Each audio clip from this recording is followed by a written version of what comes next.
What's up, everybody? Welcome to my rebranded, refresh retro podcast called Fumblez Retro Podcast, where we take a nice little trip to the past when times are a little more simpler. Of course, for and foremost, I will be your host, Fumbles, the retro hunter, the retro collector, and the 1995 VHS Rewind World Champion.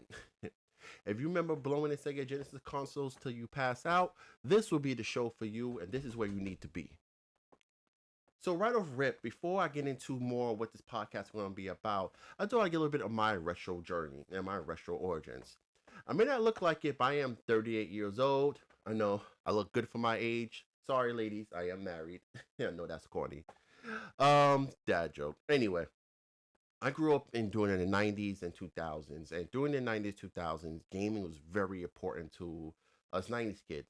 Everybody had a gaming consoles, whether you had an Xbox or a Sega Genesis, it was at least a gaming console in everybody's household. The first game I ever played was on a Commodore 64, and it was Need for Speed that was on a floppy disk. Now, all the people my age kind of still remember floppy disks, but all the newer generation probably have no idea what the hell I'm talking about. So, if you don't know what a floppy disk is, look it up. It's so much easier to just look it up and me try to explain it to you. Anyway, it wasn't like revolutionary graphics. It wasn't blowing nobody's mind. It was just, a game. But then came the Sega Genesis, and that was the first console I ever got as a gift. It was my first console ever. And I know a lot of people saying, oh, so let me guess, you played Sonic. No. The first game I ever played for the Sega Genesis, and the only game I owned at the time, was Toy Story 3, Toy Story 1, and X Mutants. I had to get Sonic to a little bit later on. um, and don't get me wrong, I did enjoy playing the Sega Genesis, but it wasn't until Sonic 3. Unfortunately, I don't have a Sonic 3 here, but it wasn't until Sonic 3 where opened up my mind to gaming. I had Sonic 3, and then my cousin had Knuckles. And then people don't know, Sonic and Knuckles just be able to combine, literally. Like, you'll have Knuckles on one side, and bam, you put Sonic 3 on top, and you get a completely different game, which was freaking awesome. And the game was so revolutionary because it's like, you're playing Knuckles, okay, you have Knuckles stages, but now once you combine Sonic 3, you get Sonic elements in the Knuckles game. You get different sprites, different enemies. It was just a great experience. And that was the game that me and my cousin played for hours and hours and hours. That was actually the first game I think we all beat. Like, we would sleep. We started at 6 o'clock in the morning, and in it Sunday morning at 6 a.m. We would take turns, take shifts, like we were working overtime just to beat that game. And then when we beat it, and at the end, and you saw Supersonic, it was just like mind blowing. Like, wow, like this game was freaking awesome. Then we played, after that, we became solid Sega Genesis, Sega fans. And then we got going on to get the Sega, Dreamcast. We kind of skipped the Sega Saturn because around the Sega time Sega Saturn came out, the PlayStation 1 was released. And I can show you from my little PlayStation 1 collection, there was one game that came out for the PlayStation 1 that we used to play very often. It was actually a very game that was really um I don't think I when was this game released, but of course back during the 90s and 2000s, wrestling was very popular, especially WWF, sorry, WWE now. It was very, very popular. And the games try to offset that. So you had the N64, you had No Mercy, you had, a tons of wrestling games. But there was this one wrestling game that was released on the on the PS1 called SmackDown. Now, the first SmackDown was good, but the second one, to me and my cousin, was like the SmackDown. Why I feel like the second one was the SmackDown? Because it had co-op. Like, you can actually have a friend and y'all can go through the story mode. So we decided to pick tag team. We picked the Hardy Boys, and we went through the story mode as tag team. And you would go through your journey to get the tag team titles. You can, then go for the heavyweight and stuff like that. It was just fun. We actually felt like that we was actually in the WWE, WWF, whatever you want to call it, going through trying to get the titles and stuff. And SmackDown 2 just kind of opened my mind more to retro gaming and stuff like that. Well, not even retro gaming at the time, this gaming as a whole. Then Xbox came out, and they had to release this game. Now, I was going to talk about GoldenEye and stuff like that, but obviously those also played a big factor into my gaming journey. Obviously, with N64, we can see the controller. Well, you probably can't see the controllers, but I have a whole collection of N64 controllers. But anyway, this game, this console, the Xbox, to me was like when I was like, all right, like I was just like a gamer through and through. Halo was one of these games that when our parents used to be like, "Oh, go outside and get some fresh air and play," we used to bring our big ass TVs outside and play Halo.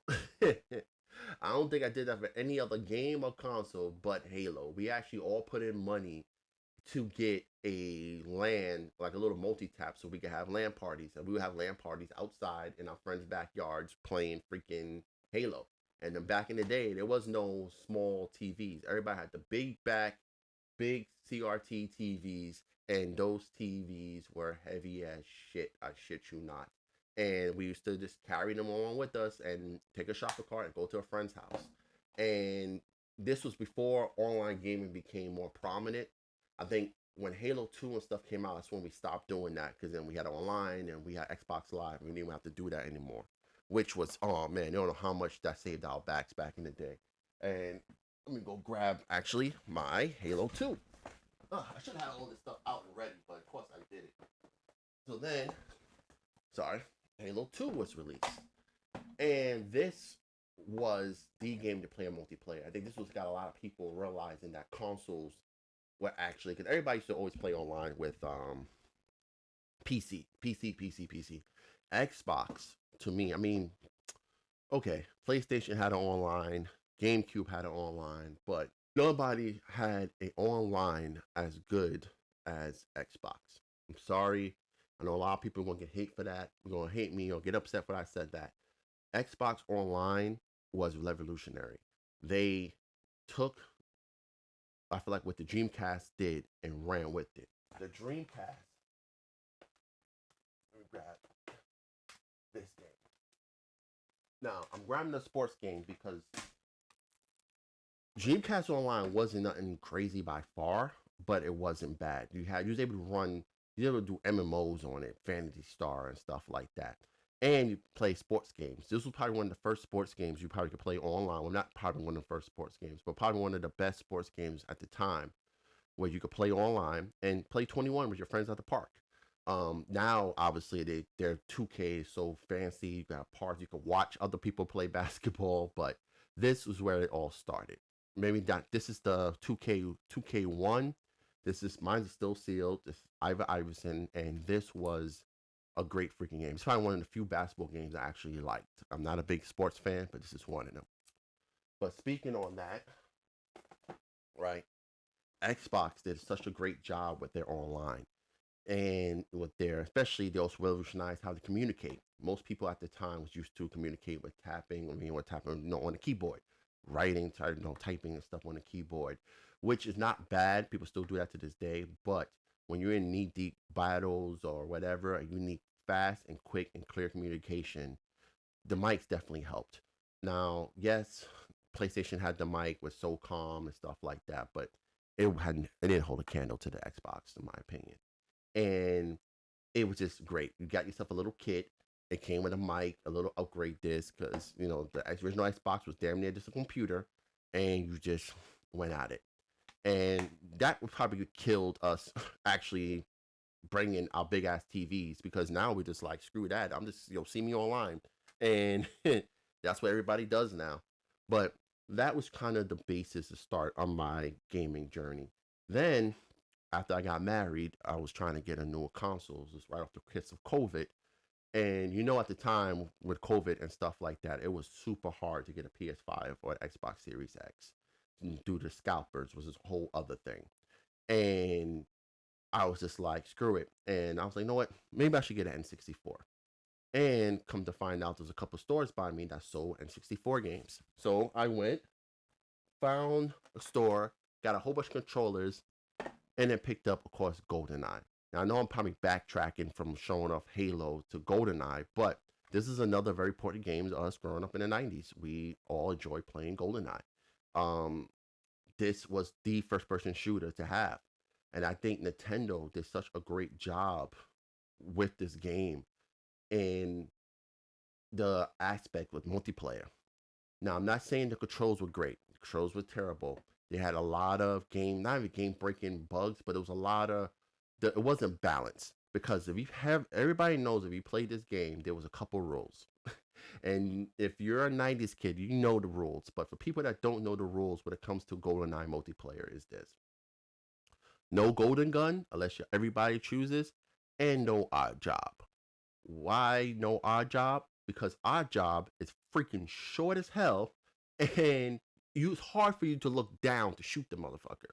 So if you had odd job, you literally can don't have to worry about it, because by the time they look down to actually shoot you, you already killed them. And it was just like so freaking hard. So nobody never picked odd job, and the golden gun was only reserved for certain matches. And you damn sure couldn't pick odd job and the golden gun, because you probably got choked out by your friends. I've seen this game ruin so many friendships, and the only game that other helped ruin friendships was Mario 64, sorry, Mario Kart 64, Mario Party. These three games was the trifecta of ruining friendships and causing fights. Like Mario Party, stealing somebody's star. Mario Kart 64, Rainbow Road. That's all I got to say. These three games are definitely like one of their friendship breakers. But another game was also released during the 90s that was really big. That was actually a real big part of me growing up in the 90s. Pokemon Stadium, well, Pokemon games in general. My first Pokemon game was Pokemon Fire Red. Big fan of Charizard. I loved Pokemon. Then I had Yellow. Then I had Soul Silver. And then Pokemon Stadium came out, which was, to me, was great. You can transfer your Pokemon from those sets games and put them in Pokemon Stadium. I'm not a really big fan of the second one. I pulled the second one by mistake, but not a real big fan of the second one. I always liked the first gen, first and second gen Pokemon are my favorite. The reason why I like the first Pokemon Stadium better than the second one is just the base move set for the Pokemon, because I feel like they did some mess when they changed the move set. I wasn't a big fan of that. Then growing up in the 90s and 2000s as well, we all remember tech, right? Everybody, that's when phones actually started blowing up in the 2000s, and everybody had the phones. And then pretty soon we started getting fancy phones like this. This is a Sidekick 3. And this was the phone to have in high school. Well, I'm not going to say the phone. So there was two teams, Team Sidekick and Team Blackberry. I was Team Blackberry all day. I'm not even going to front y'all. I do want to get a Blackberry so I can put next to this. But the Sidekicks were always cool to have. And then this stuff flip was so cool. Like, you could be out and about. Oh, you got to text somebody. And yes, we got modern smartphones and everything like that. But to me, sometimes nothing never beats having a keyboard. Like, you don't know how badly I do miss having a little mini keyboard versus using a touchscreen. Because I'm not saying touchscreen is bad, but sometimes you do miss some of the older stuff. Then continuing with tech, this is Polaroid, but this is a Polaroid from actual 2001.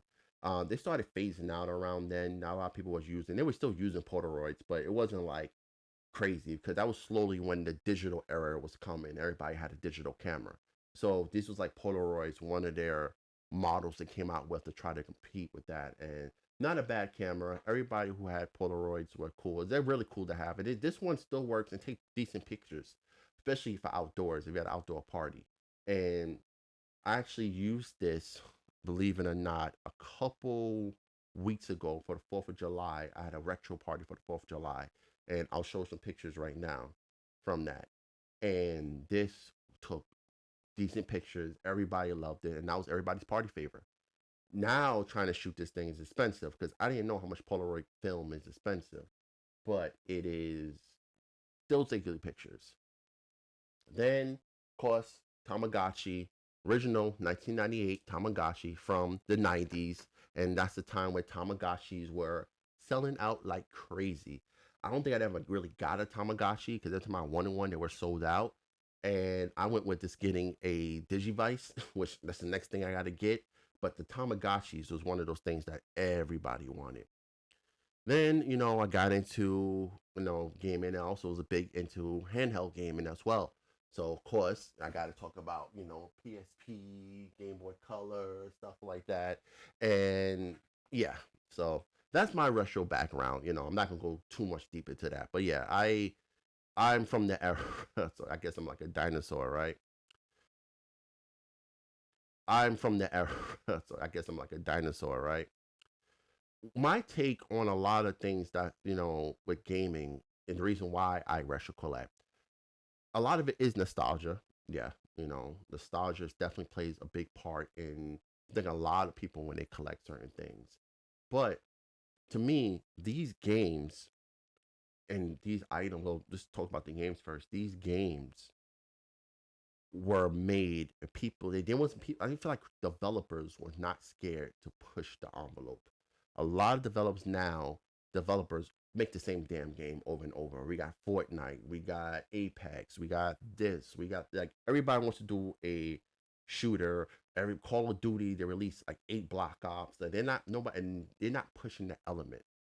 And now what they're doing is making remasters or remakes of everything now, and of older games, and it's like a hit or miss. Like, you would think they make a remaster of a game, okay, it's going to be better than the original. That's kind of not always the case. I mean, they were lucky with uh Final Fantasy, where they did their little remaster remake.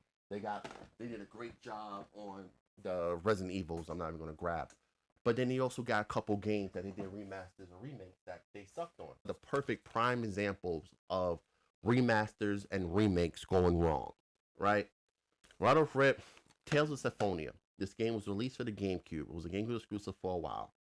Then they re-released it, I think, a HD version or remaster or whatever the hell, for the Switch, and I don't know for the PS4, but definitely was released on the Switch. It runs like crap. It's not even the best port. It runs at 30 frames a second. They changed. So, one other content creator said it felt like they lost the code to the game and they tried to redo it, and they just got a poor copy, a poor port of the game. And I can attest to that because it doesn't feel like how the original does. This one runs at 60 frames a second.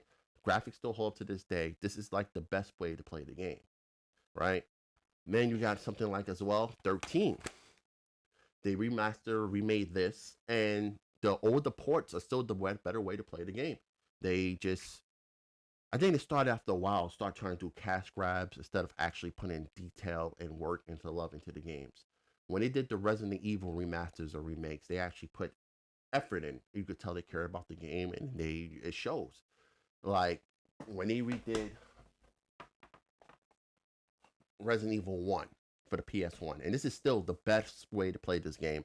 I mean, if you want to play the first one on the PlayStation 1, you can, but this is still the only HD copy. They have not remade this one yet. They just play this one. This one's graphics is still great, still amazing, and this is like one of the best ways to actually play the game. When they redid this, you felt like, wow, they actually cared about the game and how they did it, because they kept the game and just updated the graphics and some controls to make it great. Seems like some developers get it, some developers don't. I guess that's just like um I guess the way of the I gotta say the way of the world. Look what's going on right now with the Nintendo Switch 2. It's like they're the Nintendo Switch 2. I love my Nintendo Switch. I love the Nintendo Switch. That's my favorite freaking console. And I know I just jumped from talking about retro origins and now getting into the podcast. It's really not gonna be no transitions here. But yeah, I love the Nintendo Switch. That's my go-to. Like, I love taking it with me on trips and stuff like that. But Nintendo as a company is ticking me off, right? I just found out they're raising the price of the Nintendo Switch 1. And which kind of makes no sense if you think about it. Usually when they release a newer console, they usually lower the price of the older console. Not Nintendo. Nintendo was like, fuck it, we're going to raise the price of the first one. So that's telling me, how well is the Nintendo Switch 2 selling? Why are they raising up the prices for the Nintendo Switch 1 and not the 2? And somebody was like, "Oh, well, thank you, Trump and the tariffs."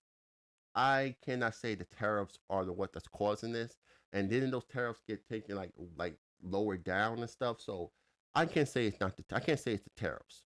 I cannot blame that. I'm not going to say it ain't. But I'm not going to sit here and 100% blame the tariffs. And I'm not trying to get in political this, that, and the third. And that's not the purpose of this podcast. And that's if you want to get into politics, start somebody else's podcast. But I'm not going to blame it the tariffs. I'm not going to say it's not 100% the tariffs. But I can't. I'm not going to say that's what's the cause of it. Because if that was the case, why is Nintendo deciding to break their consoles? They're like, well, as long as you do nothing illegal, you don't have to worry about that. I know. I don't have to worry about that. I'm not going to do illegal, but what's deemed them being illegal what you do to your console? That's just them saying that they know you don't own it. Like, okay, this sidekick, I don't own. I have it physically, but I don't own the software inside of it. You know, okay, they want us tampering with it or whatever. Fine. But then breaking it so now it's completely useless. That's kind of what I have a little problem with because these things aren't these switches, these items aren't cheap. You're paying a premium price for something you don't 100% own. Granted, if you say you mod it or whatever, you lose access to their online updates or whatever. Fine. I 100% agree with that. I should not have access to your platform, your devices, your updates if I mod or mess with your software. But now I'm being bricked to the point where I can't use the console more. Now it's just a heavyweight.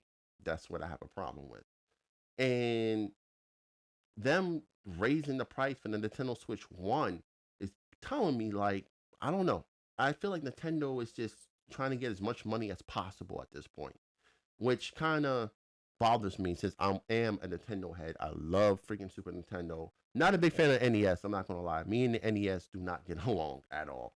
Love the Wii, and I love my Nintendo Switch. It's one of my favorite consoles in my collection, and because it's also portable as well. I love the ability to take it with me as I go.